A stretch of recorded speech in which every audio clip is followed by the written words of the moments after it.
사실 저는 상반기 지금 시장이 강한 이유를 어떻게 정의를 하시나요? 저는 사실 약간 유동성의 힘에 좀 힘입은 게 크지 않나라고 보는데 혹시 우리 오 부장님 올해 주식시장 되게 좋잖아요. 아, 예. 가장 큰 원인이 뭐라고 생각하십니까? 제가 곽도기님 앞에서 곽도기 부장님 앞에서 감히 주식을 얘기하는 건 아니요. 적절치 않다고 생각합니다. 시장을 얘기해주세요. 시장. 난 제가 시장 몰라요. 보는 관점에서 그러니까 네. 주식 이외에도 워낙에 많은 자산들이 다 되게 뜨겁게 반응을 하고 있지 않습니까? 그러니까요. 금 가격도 온스당 이제 2,000불 넘어가는 것 같고 되게 시장이 되게 즐거워하는 것 같아요. 이제 이런 게 있는 것 같습니다. 뭐냐면 예를 들어서 뭐 이런 게 있죠. 로또 청약이 있다. 한번 생각을 해보는 거죠. 로또 청약. 로또를 네, 청약한다. 아니 로또를 청약하는 게 아니라 이제 뭐 아파트 청약을 하는데 로또 청약이다. 네. 이거는 그래서 만약에 저기 줄 서가지고 선착순으로 당첨이 되면 뭐 예를 들어서 큰 돈을 벌 수 있다. 인생 역전이 가능하다. 네. 가정을 한번 해보죠. 그럼 이제 선착순이거든요. 그래서 언제 하냐면은 저기 뭐 저기 한 달 후에 그걸 선착순 발표를 한대요. 줄 서서 언제 가야 될까요? 지금 저기 배낭 메고 들고 와야죠. 지금 가야죠. 네. 네. 이 아니 얘기를 듣는 일단 순간- 맨몸으로 가고 전화로 해서 배낭 갖고 오라 그래야지. 네, 일단 네. 그 얘기를 듣는 순간 가야 되잖아요. 네. 근데 이제 예를 들어서 이런 거죠. 재건축 발표가 나면 뭐 예를 들어서 10억이 뛴다. 그럼 재건축 발표 나기 전에 사야 되지 않습니까? 그렇죠. 그렇죠. 근데 이제 그 다음 질문이 뭐냐면 그럼 언제 이거거든요. 발표 나기 전인데 몇 개월 전에. 그럼 이제 저희가 이제 나와서 이제 유튜브죠. 유튜브에서 같이 얘기하는 거죠. 네. 막 뭐라고 그러면서 막 얘기하는데 이제 곽대기 부장님이 얘기하신 거죠. 예전에 보니까 3개월 전에 사니까 돈이 많이 올랐다. 그때부터 오르더라 이제 얘기하신 거예요. 그래서 3개월입니다. 3개월입니다. 이제 여기서 이렇게 얘기하고 끝났어요. 다 보셨잖아요, 시청자분들이. 한 20만 명이 봤다고 해보죠. 그럼 그분들은 언제 사야 될까요? 3개월 전? 한 4개월 전. 아, 더 가나요? 아유, 더 많이 먹었는데 10억 버는데. 한 6개월 전인가요? 6개월 전인가요? 아. 그게 아니라 오늘 사야죠. 오늘 네, 아. 저 같으면 오늘 사려고 합니다. 이 방송 끝나기 전에 뛰었겠죠. 네. 그러니까 이제 뭐냐면 우리는 연준의 피벗이라는 게 얼마나 달콤한 사탕인지를 봤잖아요. 2019년도에 봤습니다. 무역 전쟁 때, 무역 분쟁 때 그걸 한번 봤고요. 두 번째는 20년도 3월에 코로나 때 한 번 더 봤어요. 너무너무 맛있는 사탕이지 않습니까? 네. 그럼 이 맛있는 사탕을 준다고 하면 진짜 기대감에 부풀어가지고 어렸을 때도 그랬던 것 같아요. 제가 되게 좋아하는 저기 게임을 사주신다고 하면 한 달 전부터 잠을 못 잃었거든요. 너무 좋아가지고. 왜냐면 한 달 전에 미래를 땡겨오는 거잖아요. 네. 근데 저는 좀 그런 생각을 해요. 성장하고 금리라는 게 우리가 이제 같이 바라봐야 된다고 보는데 성장이 주저앉는데 금리가 인하가 되지 않습니까? 성장이 금리가 인하되는 속도보다 성장이 빠르게 주저앉으면 금리 인하에도 불구하고 자산시장이 흔들리게 마련입니다. 그렇죠. 근데 이런 경우가 있어요. 성장이 금리보다 빠르게 주저앉는데 금리가 성장은 근거리에 있는 미래를 반영하고요. 가끔은 금리는 먼 미래를 반영할 때가 있습니다. 왜냐하면 너무너무 기다려지잖아요. 네. 1년 뒤에 것도 땡겨올 때가 있어요. 그래서 선반영이라고 할 때 모든 게 동일한 시차를 선반영하는 게 아닌 것 같아요. 네. 변수에 대한 선반영도 다 다를 수 있죠. 시차가 다르다. 어떤 거는 근데 모두가 바라보는 지표 있지 않습니까? 그 선반영이 제일 빠를 수 있습니다. 그럼 지금 모두가 뭘 바라보고 있냐면 저는 피벗을 바라보고 있다라고 생각을 네. 해요. 그럼 피벗을 한다고 하면 피하면 뛰어가야죠. 피벗까지 듣는 순간 늦거든요. 그렇지 않나요? 그러면 저는 어쩌면 먼 미래에 있을 그 피벗을 갖다가 지금 미리 땡겨서 반영하고 있다라고 생각하거든요. 네. 저한테 그 질문 많이 하시더라고요. 한미 금리 차가 1.5%로 사상 최대로 벌어졌는데 네. 왜 자본 유출이 안 일어나냐? 지금은 1.5% 차이잖아요. 네. 근데 우리 숨어 있는 1인치를 보시죠. 만약 시장이 음. 올해 7월부터 미국이 내년 말까지 내년 선거했을 때까지 200bp 인하한다고 가정하면 그러면 굳이 지금 나갈 이유가 없지 않습니까? 금방 내려갈 건데. 그렇죠. 그래서 어쩌면 그러니까 사람들이 되게 이상하게 생각하잖아요. 왜 지금 금리 차가 1.5%인데 왜 자본이 안 빠져나가지? 미래를 바라보니까요. 미래의 피벗에 대한 기대가 너무 강하니까요. 그럼 지금 말씀 또 이게 들으시면 소설 쓰고 있다 이러실 수 있는데 그걸 바라보기 때문에 환율이 주저앉았던 겁니다. 네. 그렇죠. 예, 피벗에 대한 기대감이 커지면서 네. 11월 달에 환율이 주저앉았던 이유는 이창용 총재께서 지금 G20 재무장관 회담 가셔가지고 간단하게 말씀해 주신 게 있거든요. 환율이 상승하는 걸 억제하려는 당국의 개입에 대한 말씀을 하신 게 있어요. 그게 굉장히 컸던 게 1번인데 그것만으로는 답이 안 나왔고요. 조금 더 나아가서 가장 큰 역할을 한 게 뭐냐면 작년 11월 달부터 파월 의장이 그 긴축을 갖다가 긴축을 하면서 완화하는 방법을 씁니다. 말이 안 된다고 생각하실 수 있는데 긴축 이렇게 하는 게 아니라 세 단계로 브레이크다운을 하죠. 어떻게 브레이크다운을 하냐면 how fast, how high, 그 다음에 how long 이 세 가지로 딱 브레이크다운 하는 거죠. 이렇게 하면은 어떻게 되냐면은 긴축을 하면서 그러니까 뭐냐면은 how fast에서는 금리 인상의 속도를 늦춰주면서 12월 달부터 늦춰버렸지 않습니까? 0.5, 0.25 이런 식으로 how fast를 갖다가 눌러주면서 how high를 끌어올릴 수가 있는 거죠. 이걸로 긴축을 하겠다고 얘기하는 거거든요. 그러면 완화를 하면서 긴축을 하는 방법을 택했지 않습니까? 그럼 일단 지금 how fast는 사실상 카드가 드랍된 거예요. 원 다운이거든요. 그럼 이제 두 개 남은 거죠. how high하고 how long 두 개 갖고 싸우는데 이제 how high가 옥전에 차 있는 것 같습니다. 그럼 연준은 이제 전선을 뒤로 물리고 있겠죠. 한두 번 정도 더 인상하면 한 번 정도 올 것 같은데 한 번 정도 더 인상을 한 다음엔 전선을 쫙 뒤로 물리면서 how high는 멈추게 될 겁니다. 네. 그 다음에 뭘 갖고 싸우려고 할 거냐면 how long을 갖고 여기서 이제 밀리면 끝이다라고 생각을 하고 여기서 싸움을 시작하겠죠. 근데 시장은 한 단계 더 나가서 바라보고 있죠. how long도 필요 없다는 거죠. 내년 연말까지 200bp 이하를 찍어줘야죠. 네, 그래서 저는 결국에는요. 시장은 피벗에 대한 기대를 굉장히 크게 반영을 하고 있다라고 생각을 합니다. 그리고 그게 꽤 먼 미래의 일일지라도 그 먼 미래의 일까지 한꺼번에 땡겨가지고 지금 쏟아내고 있다라는 생각은 좀 하고 있어요. 네. 네, 그게 지금 시장을 좀 달아오르게 만든 게 아닌가 그렇게 생각합니다. 저도 우리 팀장님 말씀에 전적으로 동의를 하는데 자 그러면 아주 중요한 포인트잖아요.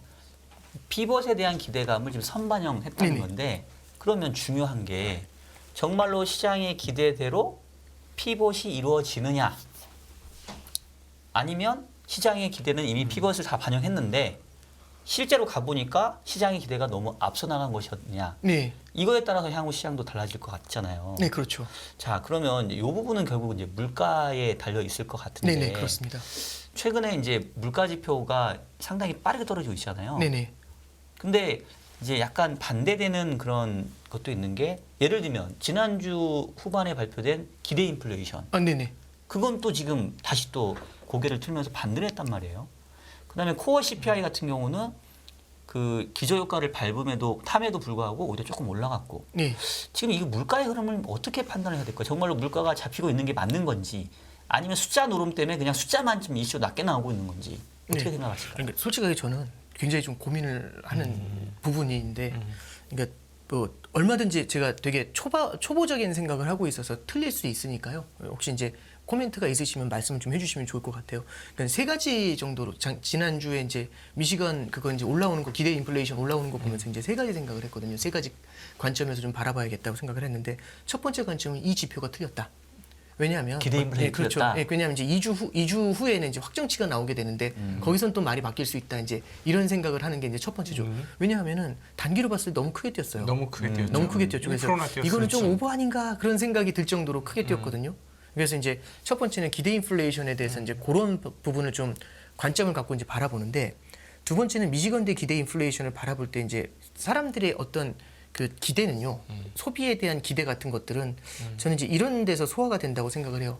이제 돈을 벌 수 있다라는 기대감이 크잖아요. 그러면 소비를 더 할 수 있다라고 그렇죠. 생각하고요. 네. 소비가 탄탄하게 버텨준다라면 물가는 다시 올라갈 수가 있습니다. 그렇죠. 그럼 자산 가격이 그렇죠. 오르면 그러니까 자산 가격이 오르지 않았더라도 앞으로도 계속 올라갈 거라고 생각을 한다면 그렇죠. 그리고 자산 가격이 많이 오를 거라고 생각하잖아요. 그러면은 제 저축이 되게 크게 늘어날 거라는 생각을 하게 되지 않을까요? 저는 네. 지금 이 말씀하신 이 부분이 굉장히 중요한 것 같은데 예전에 이제 그 뭐 닐 카스카레라든가 여러 연준 총재들도 얘기를 했습니다만 네. 자산 가격을 우리가 어떻게 이해하느냐에 따라서 거시를 읽는 눈도 네.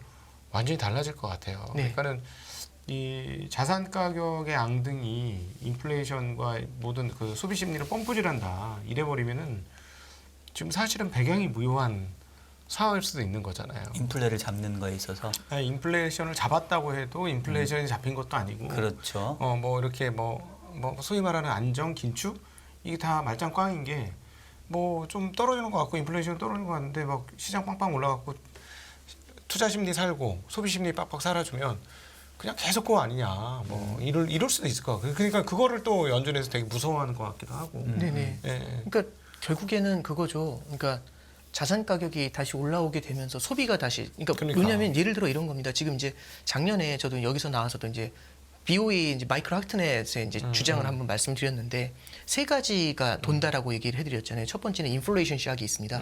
물가가 올라가기 시작을 하면은 주가가 강한 상승세를 보이다가 조금씩 고개를 숙이고 금리가 조금씩 뛰기 시작하거든요. 근데 이게 인플레이션이 본격적으로 올라가면 이게 인플레이션 샥에서 레이트 샥, 금리 쇼크로 넘어가게 돼요. 그럼 금리가 빠르게 뛰면서 주가가 빠르게 주저앉게 되거든요. 그럼 그 다음 단계로 가면 리세션 샥으로 넘어갑니다.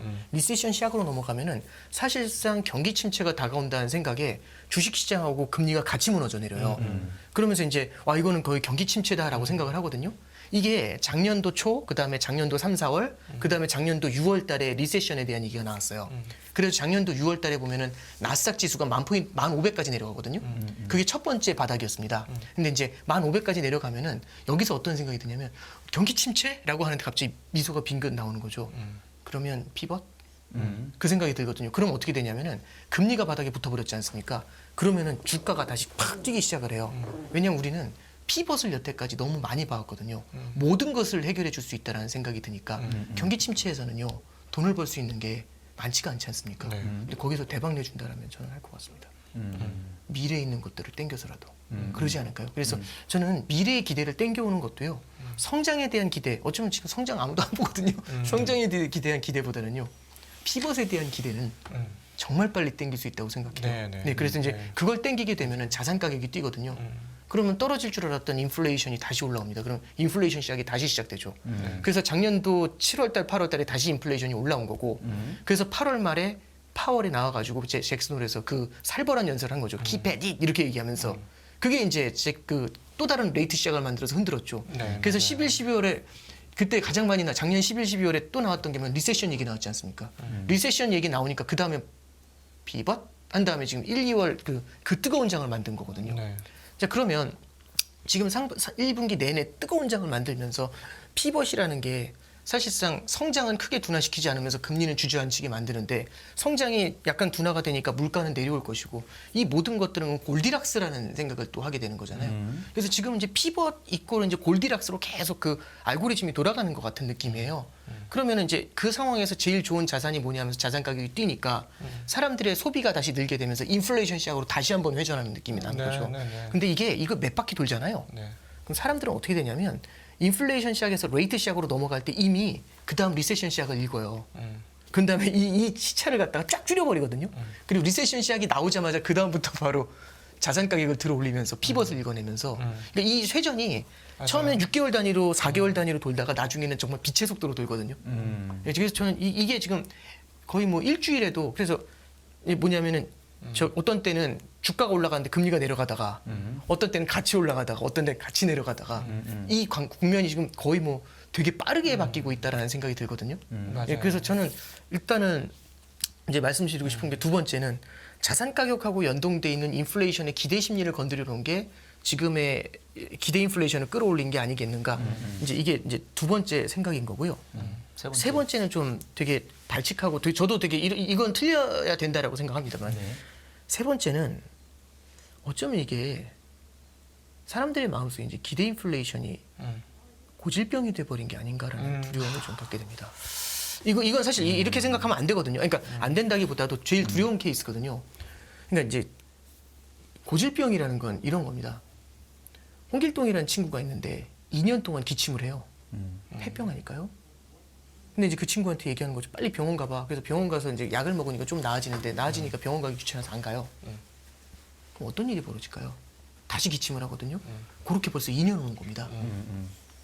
그 홍길동의 폐가 조금 이상할 것 같지 않으세요? 폐병 좀 있을 것 같지 않으세요? 그렇죠. 금방 낫지 않을 것 같지 않으세요? 고질병이 되면은요 완치가 안 된답니다.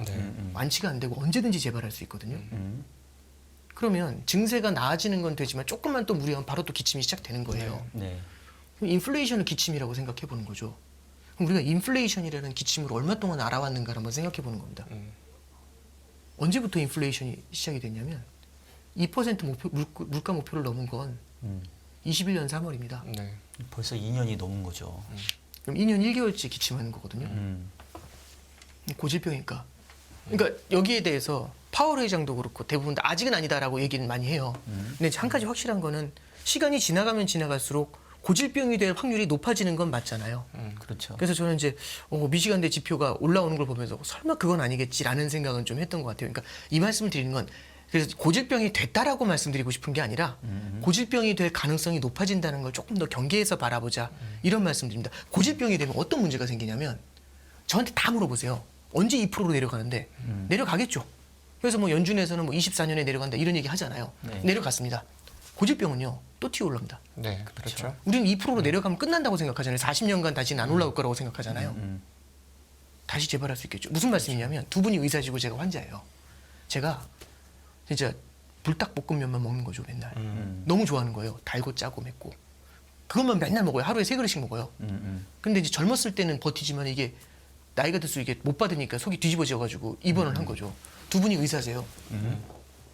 그러면 이제 저한테 이제 처방을 하시는 게 병원에서 병원밥 먹으면서 있어라.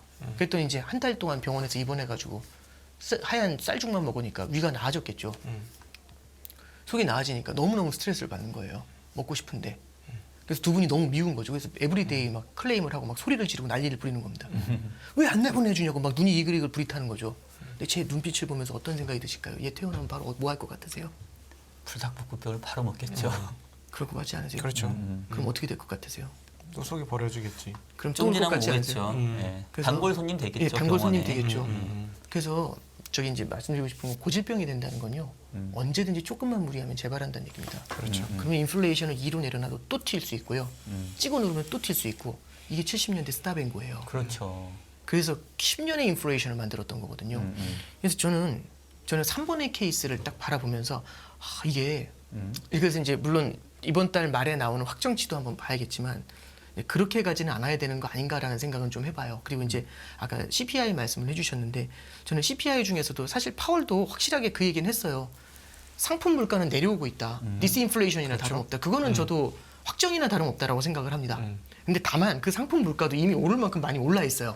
그 오르는 폭이 기저효과에 의해서 떨어지는 것들도 분명히 있고 너무 많이 올라서 오르는 폭이 줄어드는 것도 분명히 있는 것 같아요. 네네. MOM이나 그러니까 뭐냐면 전월 대비 전년 대비 결국에는 그런 오름폭이 줄어드는 건 맞는 것 같고 저 역시도 시간을 두고 바라본다라면은 이게 뭐 내년까지 조금 더 내려올 거라고 생각을 합니다.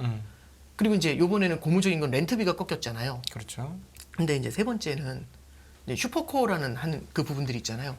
그게 여전히 코어 인플레이션을 탄탄하게 버티고 만들어요.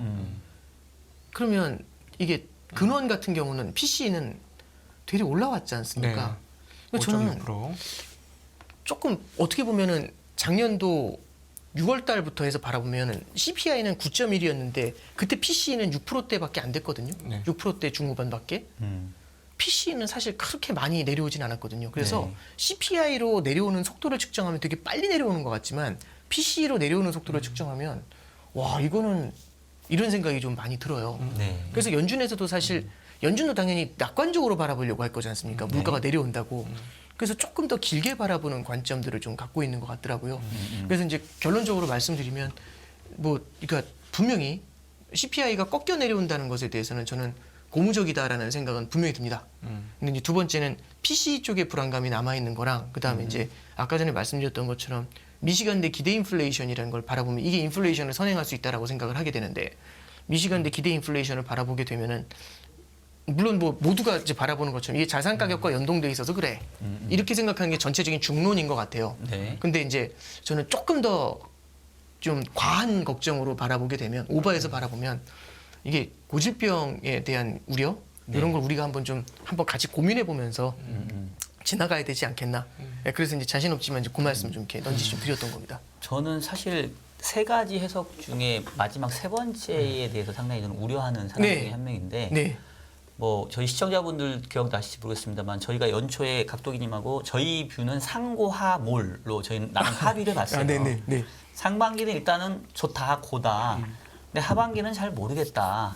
뭐 저가 될 수 있을지 모르겠지만 일단은 하반기는 상반기보다는 좀 어려운 시작일 것 같다라고 네. 이제 나름대로 저희가 이제 얘기를 했었을 때 제가 가장 우려했던 부분이 바로 이 인플레이션의 고질병화거든요. 네.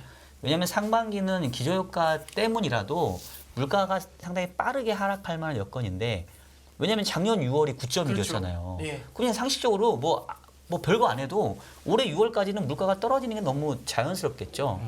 기울기만 문제일 뿐이지. 그렇죠. 근데 이제 걱정되는 거는 올해 6월이 지난 7월 이후는 어떻게 되느냐. 기저효과가 사라지면 정말 그 밑단에서의 인플레 압력이 얼마나 있느냐, 이제 숫자가 달라질 텐데 지금 우리 오 팀장님 얘기하셨던 것처럼 이제 고질병화 가능성.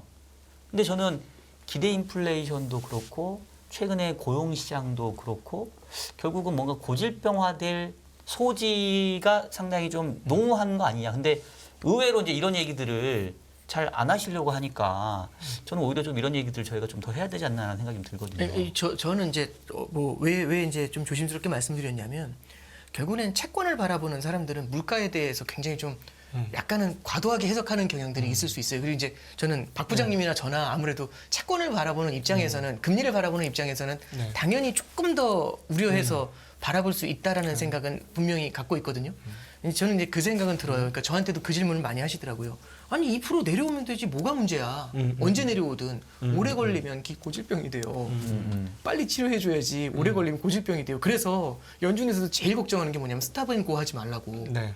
여기서 멈췄다 또 갔다 멈췄다 또 갔다. 그러니까 사실 저는 파월 의장이 했던 것들도 이번에 참 50bp 질렀다가 사실은 되게 좀 무한해졌던 거지 모양이 좀 않습니까? 빠지게 그러니까 됐죠. 아니 사실은 25bp의 효과를 갖다가 그냥 바라볼 수도 있게 만들었는데 괜히 50bp를 질러놔가지고 25bp 올리니까 화하게 만들잖아요. 피벗이다. 그러니까 굳이 그렇게 그 상황에서 던질 이유는 없었던 건데 그냥 꾸준히 자기가 얘기했었던 그 페이스로 가줘야 되는데 작년 연준도 바라보면 참 되게 돌아서 보시면 되게 애매한 게 시장에 굉장히 많은 빌미를 줬어요. 네.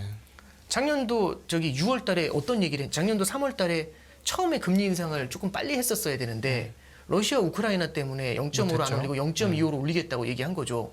거기서부터 일단 블라드가 반대하고 나왔고 반대표 던지고 거기서 이제 사실은 거기서부터 흔들렸던 건데 6월 달에는 0.5, 0.7 올리면서 시장이 흔들리니까 바로 뭐라고 했냐면 보스틱이 나와가지고 애틀랜타에서 이제 보스틱이 나와가지고 하는 얘기가 우리 9월엔 좀 쉬어도 될 것 같은데 중립금리 되면 그러니까 시장이 다 똑같이 뭐라고 했냐면 중립금리가 한 3% 정도 되니까 거기서부터는 이제 연준 금리 인상을 멈춘다 다 이게 이 기대하면서 네. 밀어 올린 거거든요.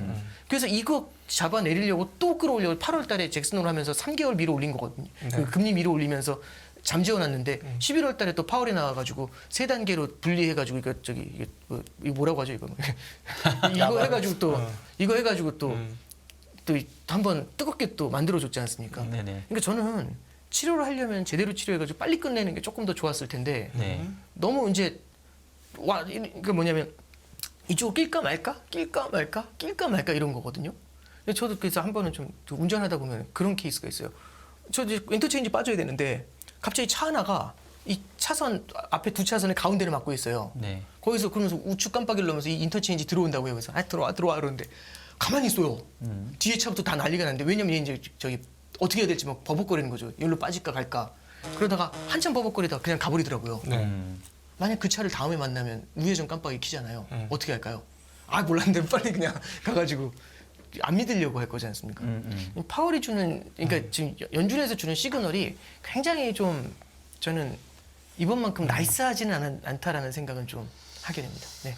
사실 뭐 이제 저희가 한국에 있으니까 한국의 정책 당국자들을 이렇게 조금 블레임하는 거는 좀 조심스럽지만 미국에 계신 분들은 뭐 저희가 블레임한다 한들 그분들이 뭐 제가 이런 얘기 했는지도 모를 테고. 관심 없으시죠? 예. 근데 사실 저는 최근에 이 제롬 파월하고 제니 옐런 지금 재무부 장관 두 분이 콤비로 거의 그냥 그 헛발질을 계속 하고 계신 게 아닌가라는 생각이 좀 많이 들고 그리고 고질병 얘기를 하셨는데 제가 예전에 기관지가 안 좋아가지고 병원 갔더니 약을 주신단 말이에요. 5일분을 줘요. 항생제 있다고. 그래서 꼭 이 얘기 하시거든요. 조금 감기가 나으셔도 항생제는 끝까지 다 드셔야 됩니다. 이런 얘기 하잖아요. 근데 보통 한 이틀 먹고 괜찮아지면 먹나요? 알아서 안 먹죠. 근데 그러다가 또 며칠 지나면 또 콜록콜록해요. 그러니까 사실 저는 이런 게 아닌가. 그래서 결국 고질병화 되냐 안 되냐는 연준에게 달려 있는데 연준이 여기서 애매모호시하게 또 정책을 빨리 꺾거나 빨리 피벗을 해버리면 이게 진짜로 잡히는 듯 하던 인플레가 다시 올라올 수도 있는 게 아닌가 싶어서 저는 그 부분이 좀 우려되거든요. 저는 그래서 이제 생각하는 게 인플레이션이 잡히냐 잡힐 수 있죠. 근데 퇴원할 수 있냐 이 질문이거든요. 퇴원할 수 있죠. 근데 문제는 우리는 퇴원하면 다시는 안 들어올 거라고 생각하거든요. 두 분의 의사를 안 만날 거라고 생각하거든요. 저는 고질병이 되면 다시 만날 수 있다고 생각합니다. 그래서 70년대에도요. 인플레이션이 계속 높았던 게 아니라 올랐다 내렸다 올랐다 내렸다 올랐다 내렸다 해요. 그렇죠. 마지막에 폴 볼커가 수술을 한 거죠. 대수술을 한 거죠. 끔찍한 정도에. 그러니까 저는 이제 이게 기대 인플레이션이 고질병이 된다라는 게 되게 무섭다라는 거를 파월을 비롯해서 모두가 다 인지를 하고 있다라는 게 저는 포인트인데, 다만 저도 이제 연준도 되게 이해가 되는 거는 이런 거죠. 줄타기를 하고 있는 건데 결국에는 이 아슬아슬한 줄타기에서 오른쪽으로 떨어지면은 인플레이션이고 왼쪽으로 떨어지면 디플레이션이거든요. 양쪽 다 나락입니다. 그러니까 운신의 폭을 스스로가 좁힌 거나 다름없는데 이 좁은 길에서 이 긴 계곡을 넘어야 되거든요. 이 줄을 타면서. 그러니까 이제 얼마나 두렵겠습니까? 한쪽으로 기울어지면 일로 떨어질까 무서워서 반대로 확 트니까 급도 일로 떨어지게 되고. 그러니까 이제 참 어려운 난관에 봉착해서 그걸 이제 해결해 나가려고 연준도 참 애쓴다 이제 이런 생각을 좀 하게 됩니다. 네. 그 관련해서 지난주에 또 옐런 예. 재무부 장관께서 또 약간 이게 말씀을 이제 조금 헷갈리게 해주셨는데, 뭐 최근에 SVB 등의 은행권 이슈로 이제 약간 신용 경색이 발생할 수 있으니 더 이상 금리 인상 안 해도 될 것 같다, 뭐 이런 말씀하셨잖아요. 네네. 예, 혹시 그 옐런 의장의 이 진단에 대해서는 혹시 어떻게 생각을 하시나요? 뭐 맞는 얘기죠. 왜냐하면 이제 결국에는 유동성을 펌프질 할 수 있는 자본주의 체제에서 할 수 있는 시스템은 결국에는 시중은행이 중앙은행에서 받은 본원 통화를 시중은행이 대출의 형태로 뿜어줬을 때 가능해지는 거잖아요. 그래서 이 대출의 형태로 이제 막 뿜어줬었을 때는 시중 유동성 총통화량이 이제 증가하는 그런 효과가 있습니다. 근데 금융위기 이후에는 시중은행들이 다 죽어 있으니까 중앙은행이 직접 어마어마한 돈을 뿌려주면서 시중은행들한테 금융 시스템에 어마어마한 돈을 밀어준 거거든요. 그러니까 이제 이 돈이 어떻게든 등덩이에서 이제 밀려 나오는 그런 케이스가 있어서 이게 유동성을 늘려줬던 건데, 지금 바라보면 예를 들어 이런 거죠. 중앙은행이 금리를 인상하더라도요. 금리를 인상하면은 유동성을 갖다가 은행한테 주는 유동성을 줄이지 않습니까? 네. 근데 은행들이 대출을 더 활발하게 하잖아요. 금리를 인상하더라도 대출을 더 활발하게 하면 중앙은행이 금리 인상해도 유동성이 늘어요. 그렇죠. 그게 언제 그랬냐면 2004년에서 6년 사이가 그랬습니다. 그때는 은행들이 대출을 엄청나게 펌프질했고요. 은행들이 대출로 펌프질해서 나간 것도 있지만 파생 상품으로 펌프질인다는 게 더 컸죠. 그 비은행 금융기관들도 이게 결국에는 유동화 시켜가지고 파생 상품으로 펌프질하니까 중앙은행의 기준금리를 1%에서 5.25까지 올려도 시중에 유동성이 넘쳐나죠. 그렇죠. 그러니까 금리가 그렇게 올랐는데도 달러가 900원까지 가잖아요. 달러가 너무 넘치니까. 그러니까 이제 결국에는 우리가 바라봐야 될 거는 중앙은행 사이드도 바라봐야 되지만은 시중은행의 대출도 얼마나 펌프질이 되는가 봐야 되거든요. 그러면 지금 상황에서 시중은행이 가만히 있다라고 이 시중은행의 대출 속도가 펌프질하는 게 상수라고 가정하고 이걸 고정시켜요. 이게 고정이 돼 있는 상태에선 중앙은행이 긴축을 할 때마다 총통화량이 계속 줄겠죠. 근데 이게 고정이 되는 상수가 아니라 이게 만약 시중은행이 줄인다면 그럼 중앙은행이 늘려도 어떤 때는 시중은행이 줄이잖아요. 그렇죠. 그러면 중앙은행이 금리를 인하하더라도 시중은행이 만약에 펌프질을 줄이게 되면은 그때는 금리 인하에도 시중의 총통화량이 줄어듭니다. 이게 유동성 함정이잖아요. 그래서 저기 우리 과거의 히스토리를 보면 금리 인하하면 주가 올라요? 이렇게 많이 물어보시거든요. 안 오른 경우도 꽤 많았어요. 금융위기 때. 왜냐하면 기준금리를 5.25에서 빵까지 그냥 확 잡아낮춰도 은행이 아무것도 못하잖아요. 그렇죠. 그러니까 양쪽 하나까지 가니까 움직이는 거지 않습니까? 은행이 죽으면 끝나는 거거든요. 그러니까 뭐냐면은 중앙은행이 아무리 뿌려도 여기가 멈춰 있으니까 결국엔 돈이 못 도는 문제가 생기는 거예요. 언제냐면 닷컴 버블 때도 금리 인하해도 시중은행들이 너무 쫄아 있으니까 이게 돈이 돌지 못하는 문제가 생기게 되죠. 그래서 지금도 이제 우리가 이제 이걸 갖고 이제 지금에 가져와서 한번 생각해 보는 거죠. 중앙은행이 기준금리를 올립니다. 시중은행이 대출을 갖다가 똑같은 페이스로 해준다라면은 중앙은행의 긴축이 영향을 주겠죠. 근데 만약에 시중은행이 쫙 쪼그라들잖아요. 쪼그라드는 속도 굉장히 빠르면 지금 보면 1973년 이후에 그 통계 발표한 이후에 대출이 월간으로 가장 많이 줄었답니다. 최근에. 네. 이건 무슨 얘기냐면은 이 시중은행의 이 대출이 줄어든다는 얘기는 받은 거를 뿌려줘야 되는데 뿌려주지 않는다는 얘기잖아요. 그럼 총통화량이 이미 알아서 긴축이 되고 있는 거예요. 근데 중앙은행은 여기서 보는 통화를 같이 줄이면 네. 그래서 이제 파월이 3월달 FOMC 때 저는 맞는 얘기라고 생각해요. 이제 기자들한테 좀 자기도 무안했겠죠. 50bp 던졌는데 25bp밖에 안 하니까. 그래서 뭐라고 하냐면 이번에 25bp를 인상했는데 은행들의 상황이 좀 어려워져가지고 대출이 줄어드는 게 25bp 추가 인상한 효과를 갖고 있어요. 똑같다. 그러니까 네. 무슨 얘기냐면은 50bp는 다름없으니까 그렇게 퉁칩시다 이 얘기거든요. 근데 지난번에 한 얘기 헛소리 아니에요. 이제 이렇게 얘기한 거거든요. 그 페이스는 그대로 남을 수 있어요.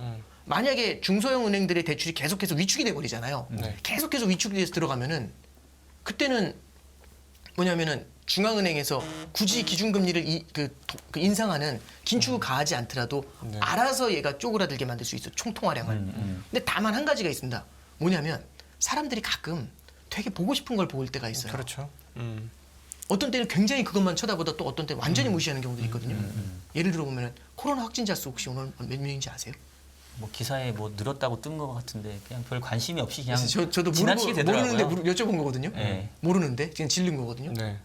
아무도 안 보시잖아요. 그렇죠. 근데 2년 전에는 제일 먼저 일어나면은 일단 장 보고 그 다음에 코로나 확진자 수 보고 하지 않으셨어요? 아, 무조건 봤죠. 되게 중요하지 않았나요? 100명 넘었다고 난리가 났는데 뭐 그때 네. 주가 폭락하고 뭐 그랬던 게 그때는 코로나 확진자 수만 보면 되죠. 지금은 물가만 바라보지 않습니까? 그리고 물가만 바라보다가 지금 뭐만 바라보냐면 피벗만 바라보죠. 네.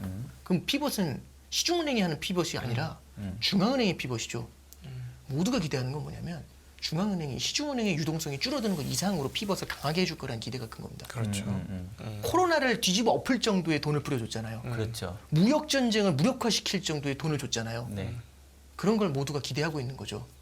그러면 사실상 시중은행이 쪼그라들면서 총통화량이 줄어드는 건 지금 크게 신경을 안 쓰는 거죠. 왜냐하면 여전히 풀려 있는 돈은 많습니다. 그럼 얘가 줄어드는 거 크게 신경 안 쓰는 거죠. 뚝에 여기에 구멍이 나서 물이 나와도 아무 상관없습니다. 지금은 아직은 여기에 물이 차 있는 게 보이지가 않으니까요. 예, 그래서 지금은 이제 그 유동성이 줄어드는 것에 대해서 크게 걱정하지 않는 모습인 거죠. 그래서 이제 옐런 재무장관이 얘기하는 건 저는 그 은행들의 대출이 줄어드는 것에 대해서 연준이 바라보는 시각하고 옐런 재무장관이 바라보는 시각이 조금 다른 것 같아요. 옐런 재무장관은 성장 쪽에 포커스를 조금 더 맞추다 보니까 이런 은행들의 중소형 은행들의 대출 축소가 성장 위축으로 이어질 수도 있다라는 생각을 좀 더 크게 하는 것 같아요. 그러면 쌍끌이 긴축이 되는 거거든요. 중앙은행하고 시중은행이. 네. 그러면 유동성이 줄어드는 속도가 굉장히 빨라질 수 있습니다. 어떤 때는 중앙은행이 25bp 금리 인상을 했는데 대출이 확 줄면 어떤 때는 100bp 줄어들 수 있거든요. 그렇죠. 100bp 인상의 효과가 생길 수 있거든요. 그렇죠. 이제 잠깐만 하나 그냥 말씀을 드리면 이런 거죠. 지금 미국에 시중은행들의 지급준비금이 굉장히 많습니다. 지급준비금이 굉장히 많습니다. 양적 완화를 통해서 어마어마한 돈을 주입을 은행 시스템에다가 어마어마한 돈을 줬기 때문에 지급준비금이 굉장히 많아요. 그럼 은행 돈 많네. 근데 이게 중요한 게 있습니다. 평균의 함정인 거죠. 어느 은행이 많은지는 얘기 안 했어요. 대형 은행의 지급준비금이 많거든요. 네. 작은 중소형 은행들의 지급준비금이 많진 않아요. 근데 그렇죠. 은행들의 유동성이 넘칠 때는요. 은행들의 유동성이 넘칠 때는 굳이 무리해서 높은 금리를 주면서 예금을 땡길 이유가 없습니다. 네. 그래서 시중금리가 굉장히 높아도 굳이 그 금리를 주면서까지 예금을 땡길 이유가 없거든요. 현금이 많았을 때는. 그러면 은행들의 예금 금리는 굉장히 낮았어요. 그러면 사람들이 지금 같은 상황에서 은행이 조금이라도 불안하다라고 하면 은행을 찾지 않고 MMF로 이동을 할 수가 있지 않습니까? 네. MMF는 시가형이니까. 물론 이제 뭐 저기 네. 이제 시스템 자체가 어느 정도는 기준금리를 상당히 따라가는 경향이 있잖아요. 네. 여기서 만약에 연준이 기준금리를 한 번, 두 번 이렇게 올린다고 치죠. 그럼 MMF의 매력이 더 높아지겠죠. 뭐 단기 저기 기준금리 연동이 네, 될 테니까 그렇죠. 주로. 은행은 더 불안해지고. 네. 그럼 더 불안해지고 이자 낮게 주는데 한쪽은 돈이 계속 몰리면서 이자를 높이 주지 않습니까? 그럼 어떻게 될까요? 여기서 기준금리 인상을 만약에 여기서 세게 가잖아요. MMF로 돈이 다 몰립니다. 네. 그러면 중소형 은행들의 파산 속도가 되게 빨라질 수 있죠. 그러면 긴축이 어마어마한 속도로 진행이 될 수 있습니다. 그러겠죠. 예, 저는 옐런 재무장관이 얘기하는 옐런 재무장관은 은행 시스템에 있어서는 달인이에요. 버냉키하고 둘이 은행 시스템을 분석하는 과정에서는 진짜 달인. 그래서 저도 옛날에 이제 그분이 막 이제 하는 얘기들 나오면 2013년, 14년에도 막 죽어서 막 은행 시스템에 대한 분석 같은 거 보고 하거든요. 그러니까 저는 틀린 진단을 하진 않았다라고 생각을 해요. 네. 여기서 연준이 세게 금리를 인상을 했었을 때는 MMF 쪽으로의 자금 쏠림이 굉장히 강할 수 있죠. 중소형 은행을 지금 굉장히 불안하게 바라보고 있습니다. 근데 중소형 은행에 만약에 제가 예금자 보호 한도를 넘은 예금을 했다라고 가정을 해보죠. 불안할 것 같죠. BTFP로 지켜준다라고 해도 그러니까 사람은 누구나 다 네. 최악의 경우를 생각하잖아요. 그래도 아유 옮길래 이렇게 하면서 JP 모건으로 옮기려고 할 거지 않습니까? 근데 갑자기 신문에 나요. 왜 은행에 예금하냐고. JP 모건은 지준이 넘쳐가지고 금리도 조금 주는데 MMF 넣으면 되지 않냐고. 그래서 저 2020년도, 21년도에 그 돈 많이 풀어줄 때 MMF가 4조 달러였거든요. 지금 5.5조 달러입니다. 어마어마한 돈이 풀려 있는 거거든요. 네. 근데 지금 부채 상환 걸려가지고 단기 국채를 발행하지는 못하는데 MMF에 돈이 쏠려 있으면 MMF 이 자금을 운용할 수가 없지 않습니까? 그래서 지금 그 높은 금리를 어디서 땡겨주고 있냐면 연준에서 여갈피라는 걸로 땡기고 있지 않습니까? 리버스 RP로.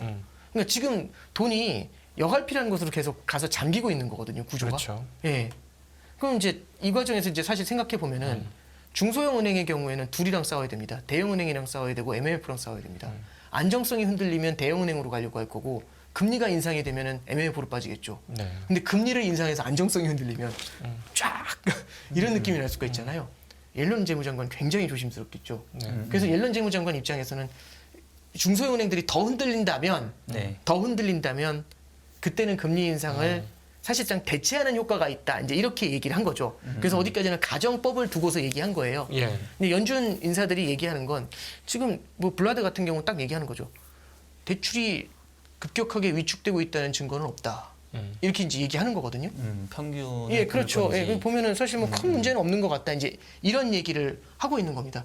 그러면 연준 입장에서는 대출이 위축되는 시그널이 없다라고 얘기하면서 네.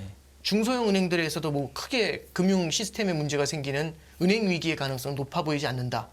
이제 이런 얘기를 하고 있다는 이렇게 밑밥 간다는 얘기는 중앙은행은 기준금리 인상을 갖다가 카드를 만지작거리고 있겠다는 얘기고 옐런 재무장관은 좀 천천히 해라.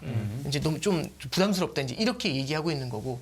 그래서 저는 제 생각에는 이제 양쪽 다 바라보는 은행 시스템의 안정성에 대해서 바라보는 시각이 조금 다른 거 아닌가라는 생각이 들고요. 네. 또 하나 이제 말씀드리면 이런 것들로 인해서 금리가 더 못 올라갈 거라고 하면은 풀려있던 유동성이 또 확 흘러나옵니다.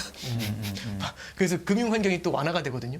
그래서 이제 지난주에 크리스토퍼 월러 이제 이분도 이제 매파잖아요. 네. 월러가 했던 얘기가 뭐냐면 월러가 이제 그런 얘기를 하는 거죠.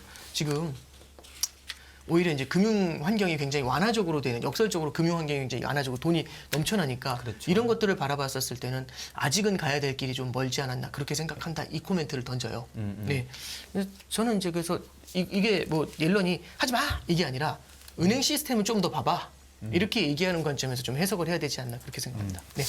저는 사실 그러니까 제가 지금 계속 약간의 어떤 문제 의식을 갖고 있는 이유는 일단은 상반기 시장이 워낙 좋기 때문에 이 가운데서 뭔가 우리가 또 점검해야 될 왜냐면 항상 적들은 이럴 때 다가오니까 이제 그런 차원에서 이제 제가 문제 제기를 하는 거니까 우리 시청자분들 혹시나 불편하시다면 일단 양해의 말씀 좀 드리겠고요.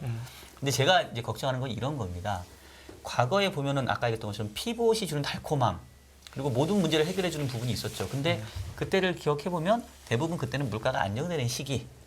즉 중앙은행 입장에서는 통화를 풀고 금리를 낮추는데 큰 부담이 없던 시기였는데 지금은 그때하고는 조금 상황이 다르지 않냐라는 게 일단 제가 걱정한 첫 번째고 당장은 물가가 떨어지니까 지금은 물가 안정되네 디스인플레이션이네 하지만 목표 대비로는 여전히 높고 그리고 아까 얘기했던 것처럼 하반기 가서 기저효과 사라지고 난 다음에 물가가 스물스물 올라오기라도 하면은 그때는 과연 센티멘트가 어떻게 바뀔까 이제 이 부분이 하나 기본적으로 근지에 깔려 있고 두 번째는 아까 이제 그 중소형 은행의 그 유동성 문제를 얘기하셨는데 지금 미국에서 가장 이제 약한 고리로 얘기하는 게 다 에브리바디 얘기하는 게 상업용 부동산 아니겠습니까? 네. 근데 그 상업용 부동산에 대한 또 익스포저가 또 중소형 은행이 또 많다고 얘기가 나온단 말이에요.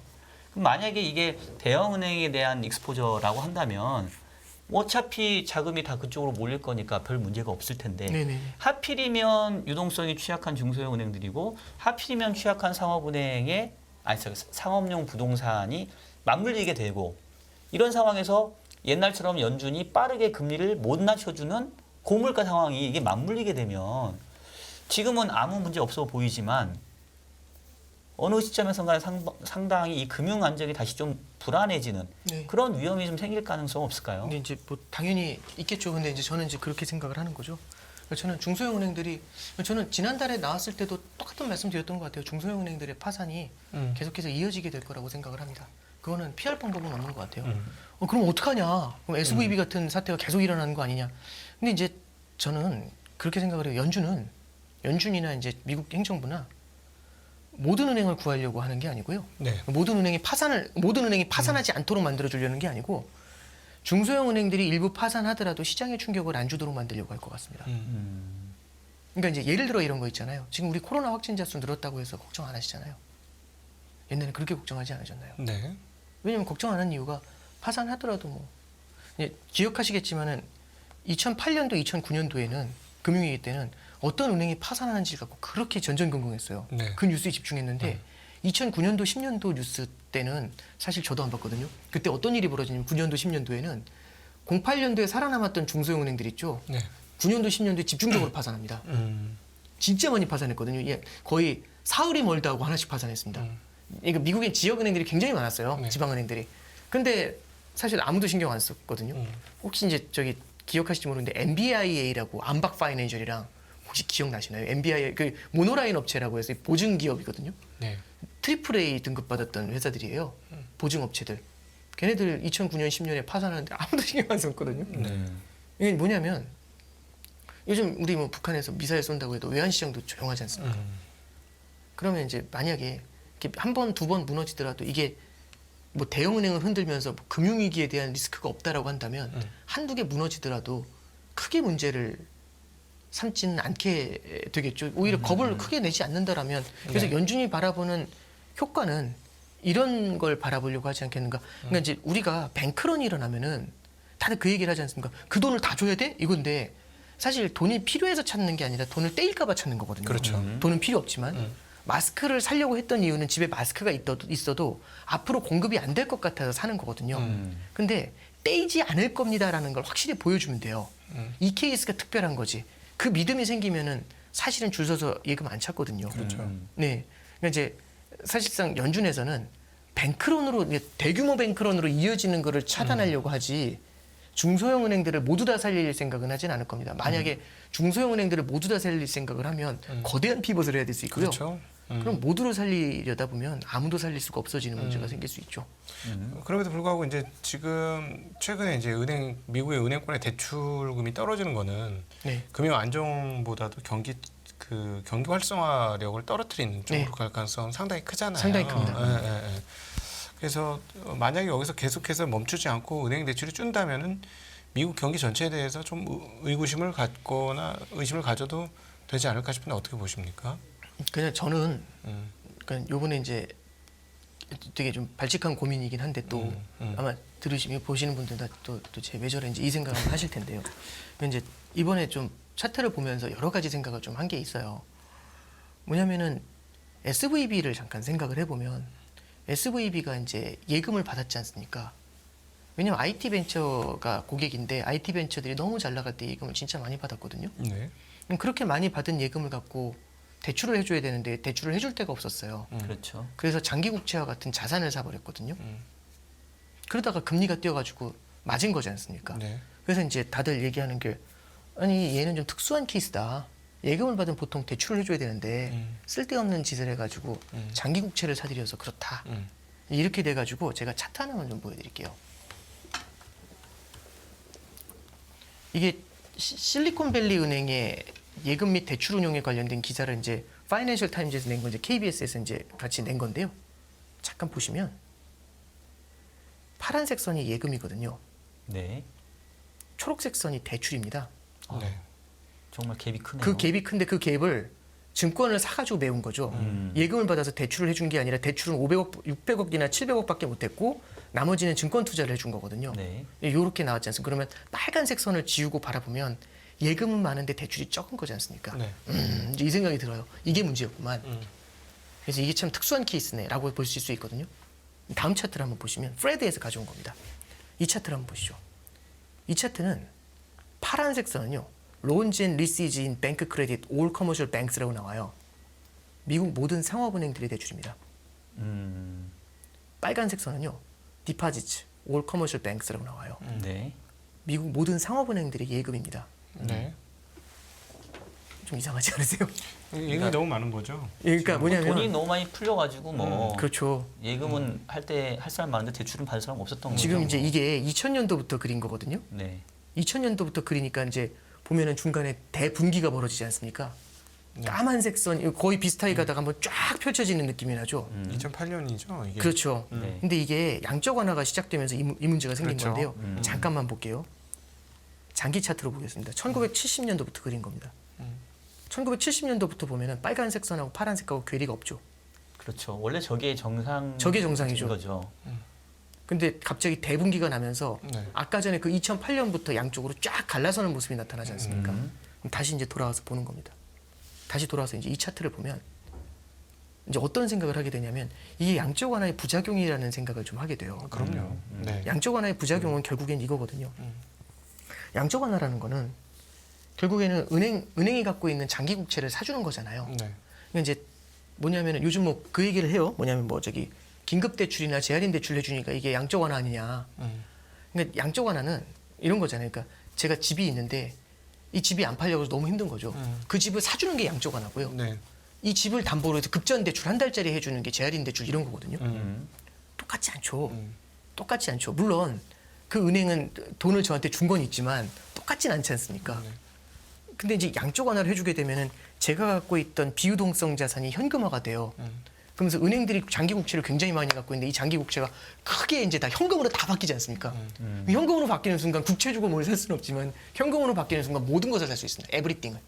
모든 걸 살 수 있습니다. 그럼 또 장기 국채를 또 살 수도 있죠. 그렇죠. 그리고 모두 다 현금이 필요하면 아무리 장기 국채라도 동시에 던지겠죠. 동시에 던지면 장기 국채 가격이 폭락을 하면서 금리가 급등했을 거지 않습니까? 네. 근데 이제 양적 완화를 갖다 해가지고 그걸 메워주면은 금리가 높은 가격에 팔고서 좋은 가격에 팔고서 집을 힘든 상황에서도 집을 좋은 가격에 팔고서 이걸 다 현금화 시켜가지고 다른 걸 할 수 있잖아요. 저 같으면은 가격이 크게 안 빠진 집을 또 살 것 같습니다.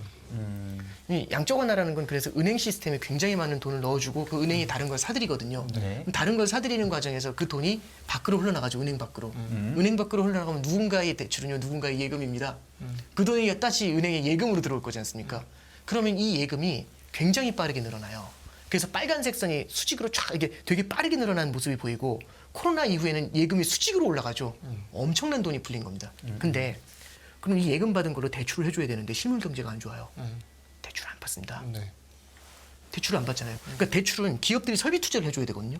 근데 설비 투자를 안 하니까 대출을 받지를 않는 거예요.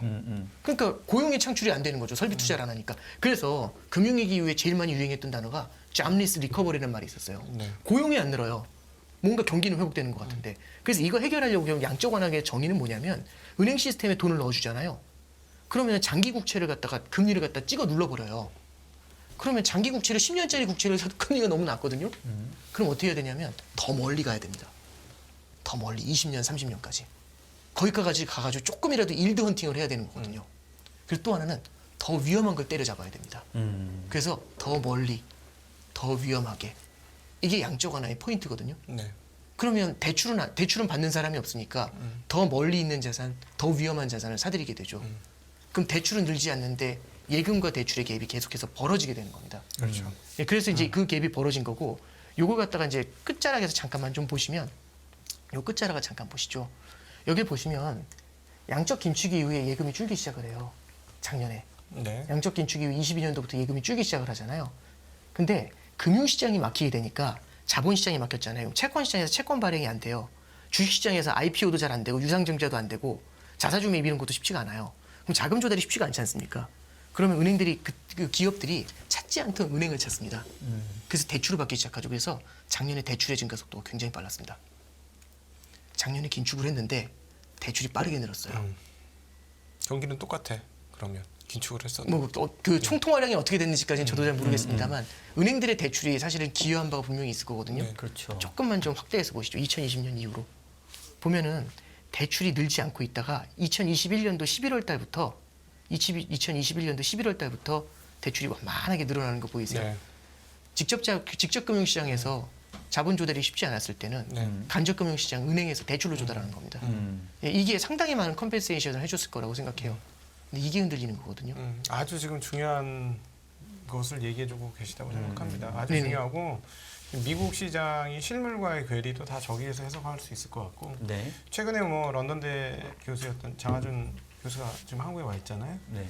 결국 하는 얘기가 뭐냐면 미국 같은 경우는 실물보다 금융 시장의 사이즈가 너무 커졌고 금융의 그 실력이 너무 세졌고 입김이 너무 세져서 금융이 원하는 대로 시장이 흘러간다.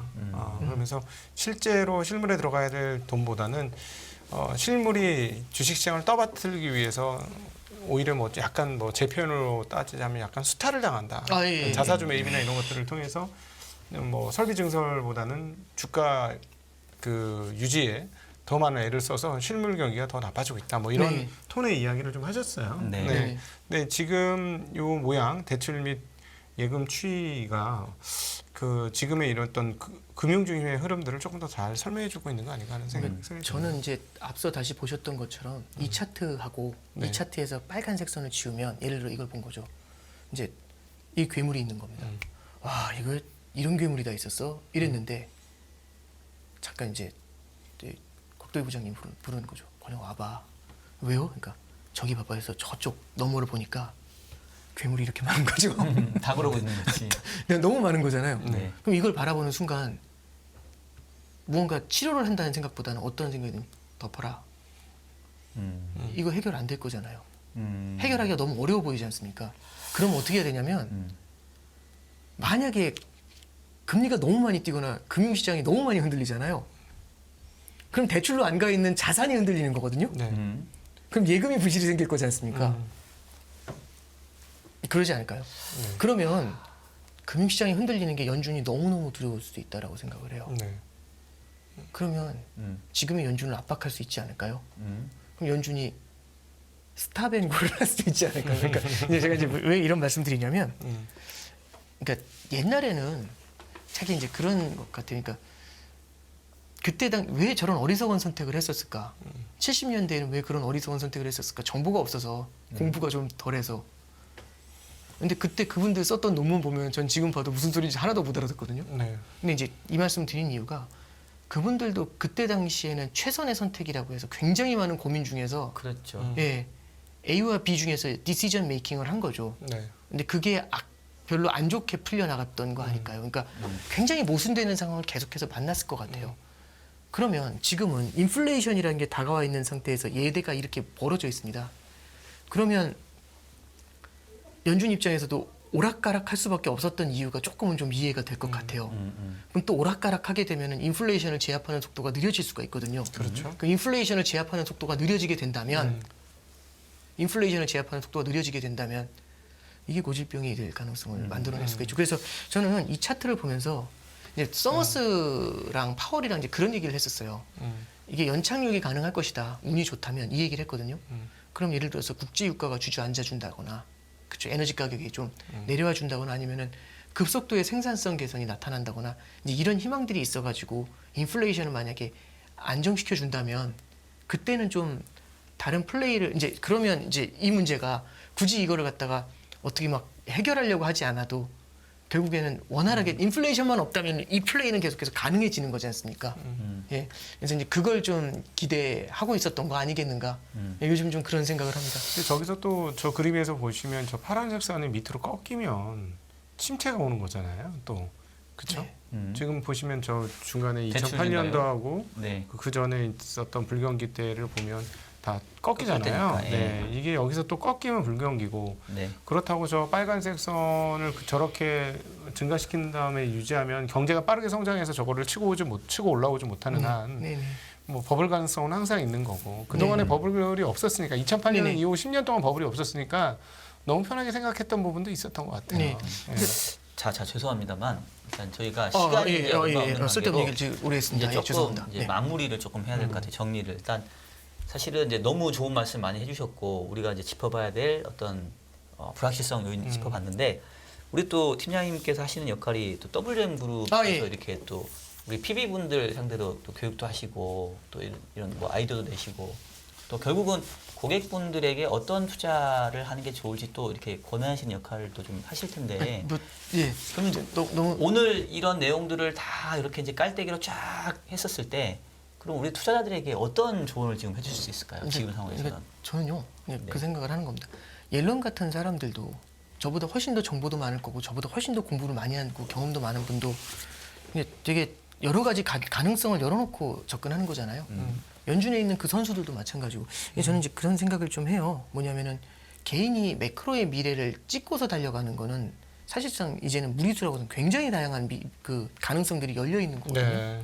그래서 우리는 한 가지 가능성만을 바라보면서 과거에 있어왔던 패턴들, 그러니까 2, 4, 6, 8, 10 다음에는 12가 무조건 나올 거야. 14가 나올 거야. 이 패턴이 아니라 2, 4, 6, 8 하다가 8 이렇게 될 수도 있고 2, 4, 6, 8, 9. 그러니까 뭐냐면 40년 만에 인플레이션이 찾아온 거지 않습니까? 네. 40년간 못 보던 패턴이 나오는 거거든요. 사람들은 투자를 할 때 기본적으로 패턴을 보면서 되게 투자를 많이 해요. 과거에 그 일이 그대로 반복될 거라는 생각을 되게 많이 하거든요. 그렇죠. 근데 저는 지금은 그렇게 가정하고 가는 게 굉장히 리스크가 크다라고 생각을 합니다. 근데 이제 이럴 때일수록 여러 가지 시나리오에 맞는 다양한 자산들을 가지고 깔아놓고 가시는 전략이, 펼치는 전략이 저는 제일 낫다라고 생각을 합니다. 그래서 요즘 이제 너무 많은 분들을 뵙다 보면 쏠린다라는 걸 많이 느껴요. 한쪽으로의 쏠림이 굉장히 크거든요. 그리고 또 어떤 분은 너무 극단적인 비관론을 얘기를 하시고, 예, 물론 이건 비관론이라기보다는 현재까지 양적 완화라는 걸로 메워왔었던 과정을 말씀드렸던 거고, 이게 더 메워질 수도 있는 거거든요. 근데 다만 우리가 아까 말씀드렸던 것처럼 예기치 않았었던 기대 인플레이션의 고질병화 이런 것들처럼 예상치 못한 리스크가 생길 가능성들을 염두에 둬서 이제 한쪽으로 몰리는 것들보다는 좀 이렇게 넓게 깔아주시는 전략이 그 어느 때보다도 좀 필요하지 않겠는가. 네. 네, 그렇게 조언을 말씀드려봅니다. 네. 뭔가를 하나 더 여쭤보고 싶긴 한데 조금 네. 너무 딥하게 들어가는 것 같아서 오늘 분위기 별로 안 좋았던 것 같습니다. 아니. 네네. 혹시 우리 각두기님 좀 네. 실제 고객분들 많이 요즘에 또 하실 때 많이 물어보시는 것들 또 우리 오 팀장님께 좀 대신 질문해 주시면 좋을 것 저는 같습니다. 아까 그 예금 및 대출 추이에서 너무 많은 걸 느꼈어요. 그 현재 상황들이 저런 상황이고 이 양적 완화가 무슨 일을 어떻게 벌이게 될지 모르고 저 상황에서 뭐 대출 변화율을 또 어떻게 변화를 일으킬지 모르기 때문에 말씀하신 것처럼 거시 매크로 이 환경을 확정적으로 내가 생각하고 무엇인가를 한다는 건 정말 위험한 행동일 수 있겠구나. 저건 언제든지 바뀔 수 있겠구나. 너무 유연하다. 저 상황 자체가 너무 말랑말랑하고 정해진 게 없는 신생아처럼 오른쪽으로 튈지 왼쪽으로 튈지 모르는 그런 정도의 상황이기 때문에 거시에 대해서 너무 강하게 생각을 안 하시면 좋겠고 거시가 오히려 굉장히 위험할 수도 있겠다는 느낌을 좀 받았어요.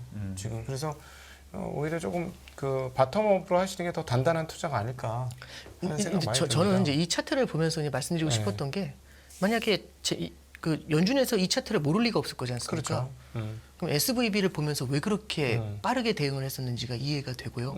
이건 또 다른 의미에서는 too big to fail이 됩니다. 너무 커서 무너뜨릴 수 없는. 예, 그런 관점에서 좀 해석을 하면 좋을 것 같은데 그럼 피벗이냐? 근데 이제 저는 그게 피벗일지는 잘 모르겠지만 여기서 연준이 만약에 너무 큰 문제 때문에 우왕좌왕 해버리면 아까 말씀해 주셨던 저는 박종현 부장님이 고민하시는 그 기대 인플레이션의 고질병화 네. 이 새로운 두려움이 또 생겨날 수도 있다라는 그런 관점에서 좀 고민을 좀 많이 하고 있습니다. 다음 달에 혹시 나왔을 때 제가 좀 더 공부를 하면 좀 더 고민을 좀 말씀드려보겠습니다. 알겠습니다. 예. 아유 오늘 오 팀장님과 오랜만에 1시간 동안 이렇게 풀리 깊숙한 얘기를 나눠서 참 인사이트가 되는 그런 시장이었던 것 같고요. 네. 조금 뭐 시장과 관련된 또뭐 어떻게 보면 또 전략과 관련된 좀 디테일한 얘기는 또 다음번에 한번 저희가 5월 달에 또 한번 뵙게 되죠. 이걸 한 번씩 나오니까. 아마 이제 그때면 5월 3일 FOMC 이제 이후고 약간 좀 통화 정책에 대한 윤곽도 좀 잡혀 있을 때니까 그때는 조금 더 이 시장 얘기를 좀 더 깊숙하게 좀 해보도록 재미없는 하겠습니다. 얘기 다음에는 안 하는 아유, 아닙니다. 준비하겠습니다. 예. 네. 네, 오늘 고생해주신 신한은행 WM그룹 오건영 팀장님 이만 보내드리도록 하겠습니다. 고생하셨습니다. 감사합니다. 금융투자로 돈 벌기 쉽지 않으시죠? 그런데 불가능한 것도 아니죠. 글로벌 IB 트레이더의 눈으로 본 더 넓은 금융의 세계, 그들의 투자의 기술 정말 궁금하지 않으십니까? 여러분들을 응원합니다.